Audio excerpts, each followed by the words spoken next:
नमस्कार जय जगन्नाथ सांग मैंने आपण मानक मो चैनल को अनेक अनेक स्वागत। मु भलरे अच्छी आशा करें आपण मैंने समस्त बहुत भले थे। आज पंचकर चतुर्थ दिन आज दिन टी मुझे किपरि अतिबाहित कर आपण मान सहित सेयार करने को चाहे। चलते एवं आज सर्ट टाइम देखा।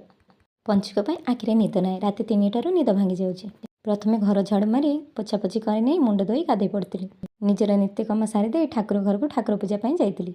प्रथमे ठाकुर घरे झोटी चिता पकई पूजा कर माँ वृंदावती पाखक आसी मूर्जे पकईया मत जदि ये भल मूर्जे पकई आसेना तथापि चेष्टा करी किछि पकई नहीं। जदि आपण मानक मो मूर्जे पका भल लगे तेज कमेंट रे निश्चय जणाइबे। महाप्रभु श्री जगन्नाथ महादेव शिव एवं एक छोट कलशर मूर्जे करी।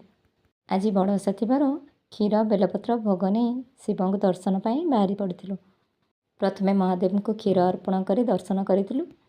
मंदिर में माँ वृंदावती को दर्शन करूँ जो हविष्याणी मैंने हविष कर जगतरनाथ जगन्नाथ को दर्शन करूँ। मंदिर में समस्त देवादेवी दर्शन पर घर को फेरी।